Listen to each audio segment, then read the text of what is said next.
Broadcasting from the commodity capital of the world, Zurich, Switzerland, this is Insider's Guide to Energy.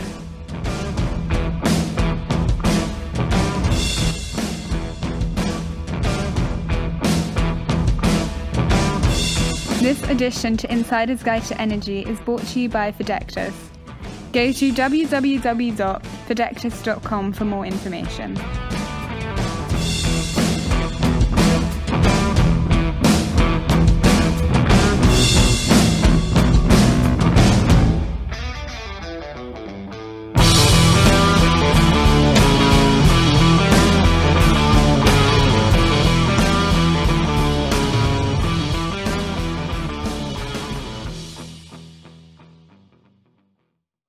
Welcome to Insider's Guide to Energy. I'm your host, Chris Sass, and today we're going to talk COP27, and with me is Arina Khotimsky. Arina, welcome to the program.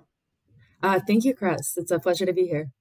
Well, it's a pleasure to have you here. I saw a post that you put on LinkedIn that said you just come back from COP27, and I quickly reached out to you and said, hey, I'd love to have you on the program and share your experiences. But before we do that, let's find out why you even ended up there. So how did you end up going to the COP conference? Yeah, so honestly, I think this has to start way back at my sophomore year of college, actually. So this was during COVID. We were all virtual. And a friend of mine was organizing the annual MIT Energy Hackathon, which is an event we put on entirely run by students, where we invite companies to propose challenges in the energy space. And students get to work and solve those challenges over the course of a weekend. And my friend was organizing the first ever virtual hackathon, and she asked if I wanted to be part of the organizational team. And I care about the environment, I care about sustainability, and I knew I wanted to pursue that in some way in college. So I thought that this would be a great opportunity to explore. And that was my introduction to the MIT Energy and Climate Club and the MIT Energy community overall. And from there, I've stayed active in the MIT Energy and Climate Club. I had a blast organizing the hackathon as part of the team. The following year, I was one of the co-directors, and now I'm one of the co-presidents of the MIT Energy and Climate Club, and do my best to promote information on energy and sustainability on campus. And over this past summer, MIT actually reached out to students and sent an application for to join the MIT delegation to COP27. And it sounded like an incredible opportunity. And of course, I applied. And was one of the lucky students who was selected to go. So you were fortunate enough to get selected to get sent over there by your university, representing the university. Did you have an agenda? Do they have an ask of you to go and represent the university in some way? What is MIT looking to get out of the conference? Yeah, so in particular for the MIT delegation, they were co-sponsoring one panel. But for the students that went, it really was that they invited a diverse set of students. There was 2 undergraduate students and a few master's students as well. And the idea there is we come from different areas of MIT, different programs, different student organizations, and to really bring back what we learn and what we experienced at COP27 to campus.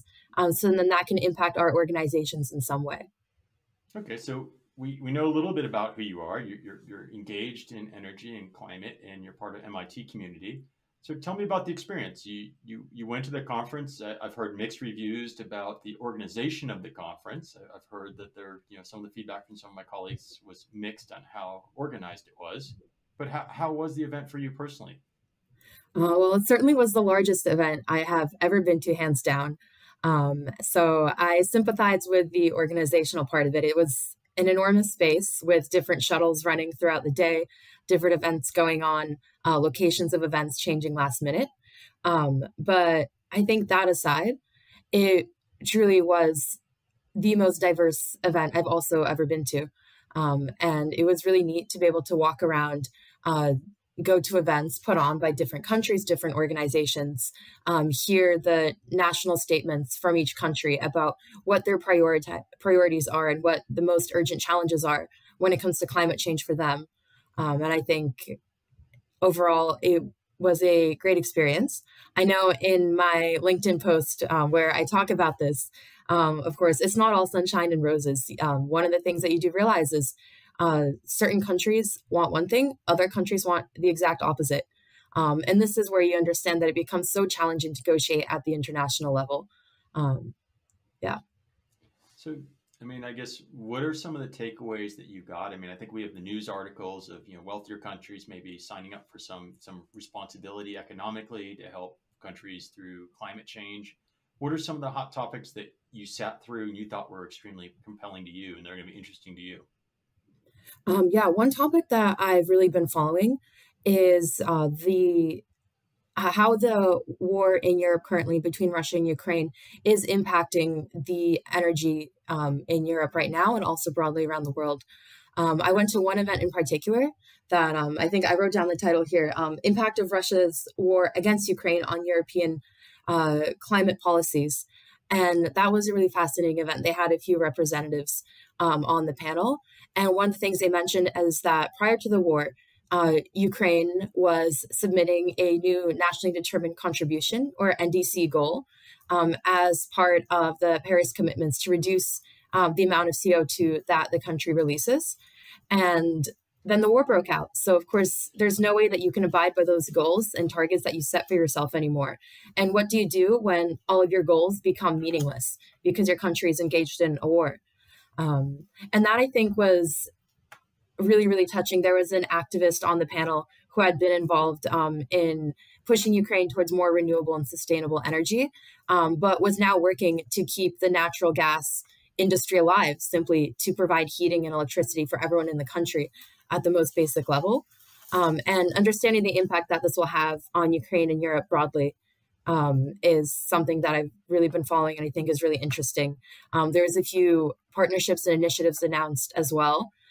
During one of the events at the U.S. Pavilion, John Kerry from the United States was speaking and announced how the United States, a few other countries in Ukraine were partnering to promote the use of advanced nuclear energy as a source of sustainable energy that could be used in Central and Eastern Europe. So you really do hear varied effects about this war, and it's tough because, of course, there's the negative of, people are fighting for their lives. But in some ways, the industry is moving forward. And it's interesting to really see how these effects will play out. So was there any conversation about the energy the energy gas was already in a bit of a challenge in European policy before the war even broke out, right? Gas had a bumpy ride even before that. So I think a number of professionals would say, yes, there's an impact, but it's not the only impact. I mean, if you look at the economy right now, you look at the overhead from COVID, the hangover, any conversation about that? Because, I think the economy is also driving a lot of what folks, at least in the European power industry, are looking to do and making invests going forward. Conversations on economic, just the general economics of the world today and the impact on climate change and on the energy independence that people say they want, but then the investment in renewable energy, because the economy is a bit tricky at the moment, right? Yeah, and there was a lot of conversations about that as well. I guess even beyond Ukraine, there were some events that talked about development of energy and investment of energy in more developing markets in Africa. And in these areas, they are rich in natural resources and natural gas. And who's to say that these countries shouldn't be using these natural resources to provide for their economies when other developed countries had been doing that for decades? And it is, economically, what's the right move? And what should we do to be able to phase down the use of fossil fuels, but then allow other countries to keep growing? And this is something that came up in the final negotiations at COP27.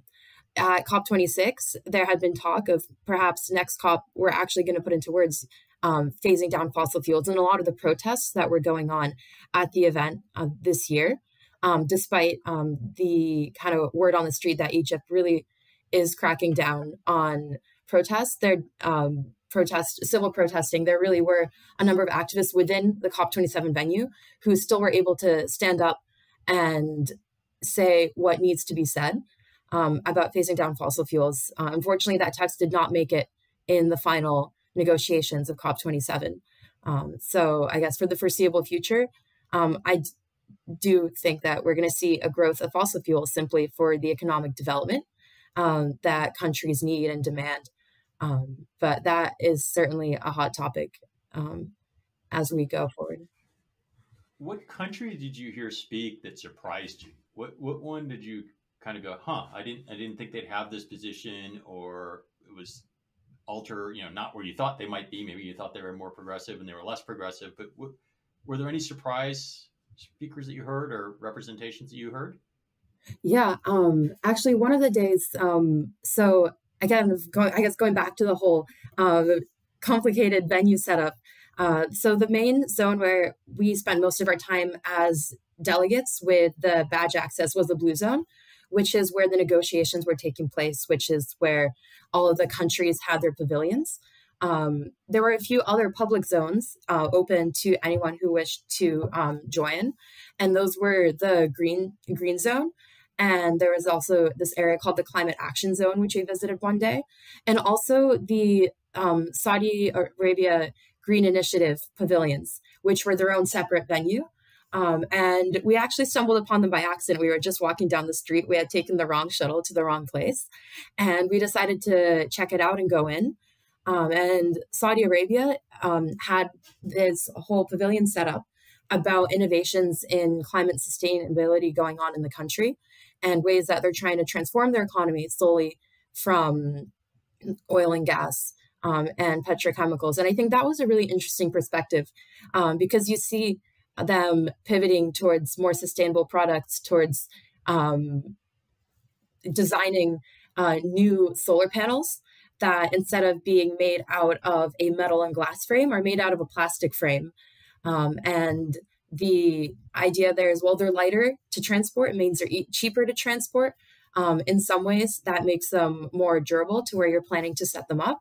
But then you also see that, well, this plastic is probably coming from the petrochemicals that Saudi Arabia is extracting and then refining. So it's really a fine balance. And I think that was really interesting to hear and meet people who are really passionate about bringing forward change, but also keeping it sort of in the back of your mind that it's not just an easy street forward. There's definitely compromises that have to be made at every single level. You mentioned John Kerry speaking. Who else spoke on behalf of the U.S. that you heard speak?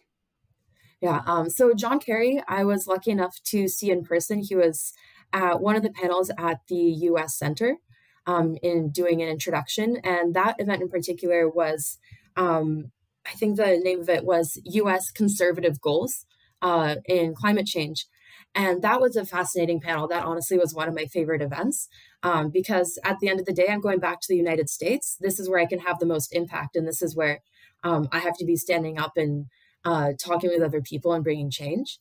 And that panel had one of the directors from the United States Citizens for Responsible Energy Group, which is a conservative-oriented organization that promotes renewable, sustainable, responsible energy policies. And Heather Reams from Citizens for Responsible Energy was there, as well as a number of U.S. representatives from the House were also speaking on the panel. And it was really interesting to hear their opinions and their takes on the energy transition.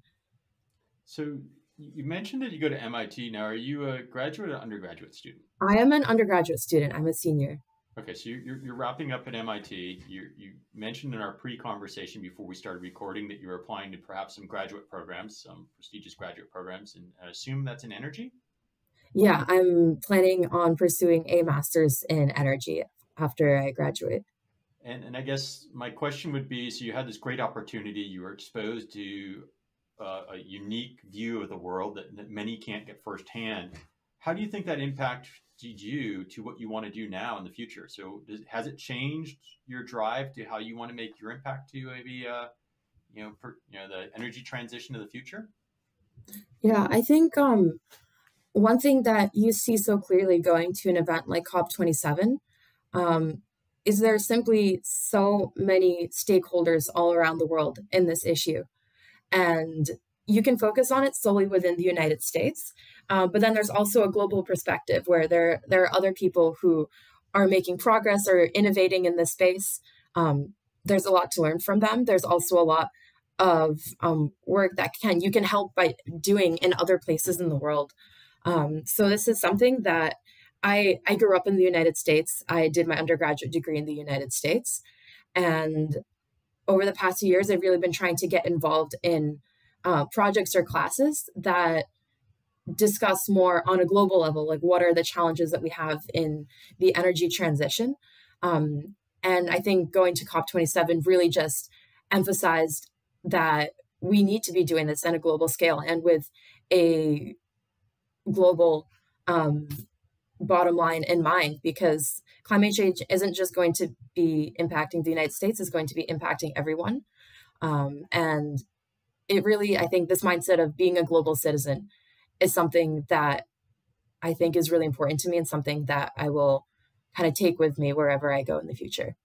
So do you believe from both the conference and your experience that we have the technology we need today to stave off climate change? We have a lot of the technology. I don't think we have all the technology. I guess, an ideal world, we would have already developed nuclear that people trust and that is easily relocated to new areas, so we can spread the use of it. And also battery storage, I think, has a long way to go.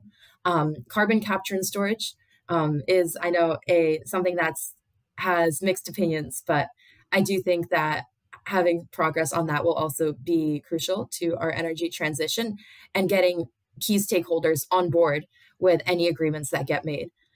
So some of those technologies already exist, but a lot, I think, is still to be developed. But whatever we do already have, there is a lot that can be implemented immediately because the technology is there. Now, you mentioned a couple answers ago, you talked about protesters making a point. So you clearly have passion for climate change or activism, and you were saying, hey, their voice didn't really get heard.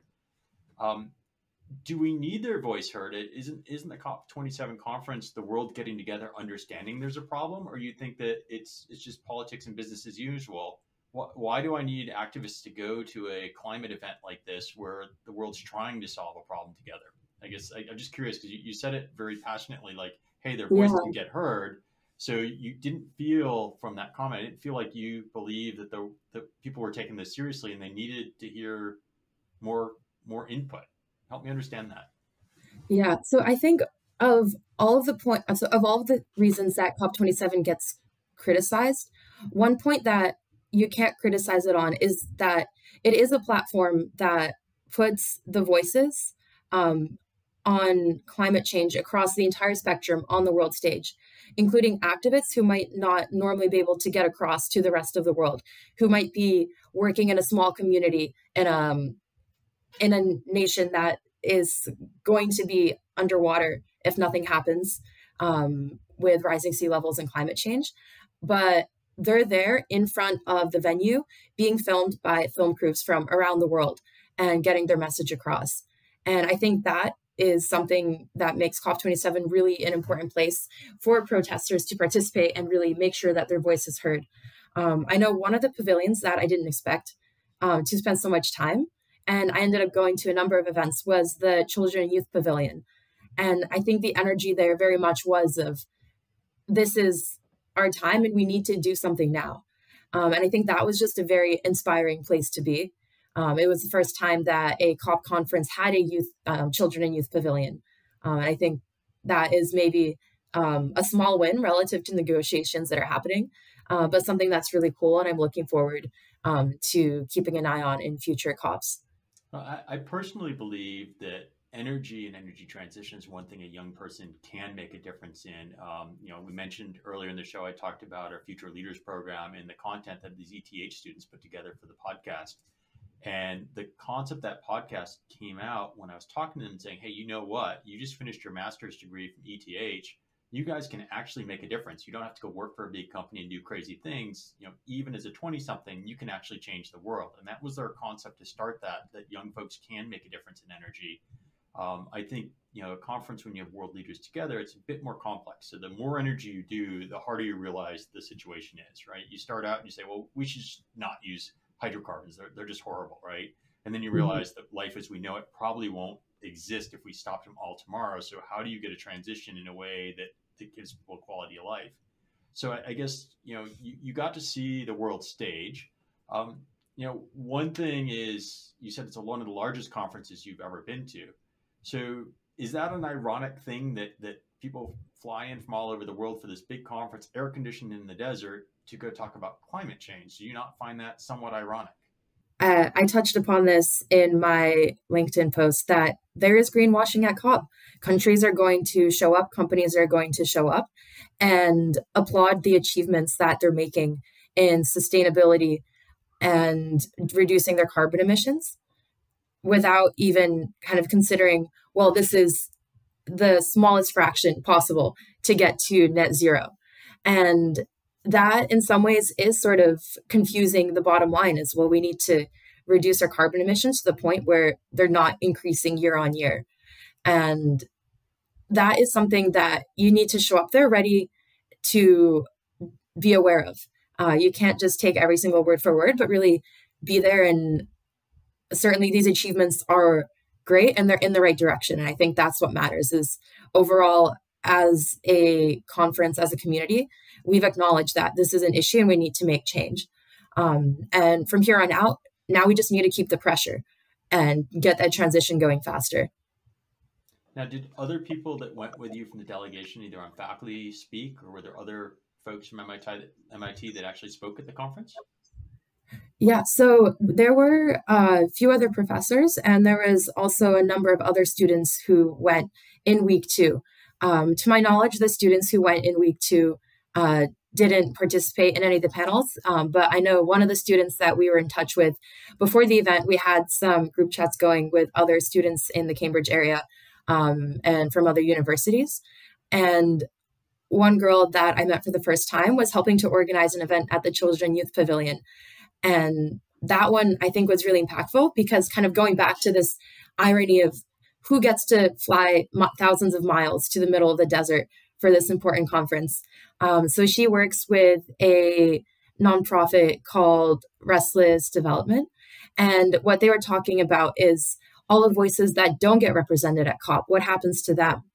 And they had reached out, put together videos with a number of individuals who were active in the sustainability space or in the energy space, but simply didn't have the means, the resources, the opportunity, the accreditation by an organization to go to the conference, to ask them about the work that they're doing, record their messages, and be able to share these messages with the conference. One of the campaigns that they spoke about in this panel was the missing person campaign. And I thought this was particularly clever, where they shared profiles on these organizers saying, hey, have you seen this person? They're missing from the COP27 conference. They were last seen doing this. And all these people are working on incredible work. Like they're trying to increase the protection of mangroves. They're working to promote energy in their communities. And I think that in some ways is frustrating because these are voices that deserve to be part of the conversation, but are not present at the COP27 conference. And I think finding ways to broadcast their messages is something that the Children Youth Pavilion truly succeeded in doing at the conference, and I hope is able to do in the future too. So you came back passionate. You sounded like you were passionate before you left. Did you build a network or meet some people that you think will help change your trajectory of your future?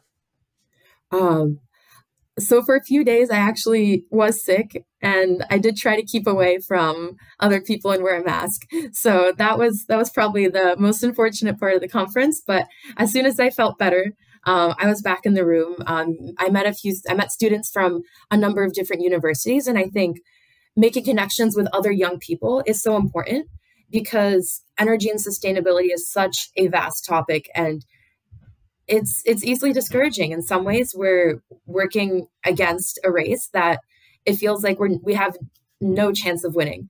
And I think having other people kind of in the same position as you are, the same age, with the same aspirations and the same understanding of the energy transition is just really wonderful to have that support network and to learn from each other and see what's possible, what's out there. So I'm really thankful to have met those students. And then also, I guess, on a more professional level, interacting with some of the panelists that I went to. Another one of my favorite events was a panel put on about spreading solar access to remote communities around the world. And this was sponsored by Sustainable Energy for All, C for All. And the panel had representatives of remote communities in Canada, Indonesia, and Papua New Guinea. And they spoke of how remote solar microgrids and installations truly have an impact in their communities. And this was really, really interesting to learn about. I'm currently working on a team of students at MIT called Earthbond. We're a startup that's trying to increase solar adoption in Nigeria. So hearing the perspectives of these individuals and C for All was really, really valuable. And I'm looking forward to staying in touch and talking with them and getting advice for our project. That sounds pretty amazing. It sounds like it was a life-changing experience. It seems like you did a good job of representing your school there.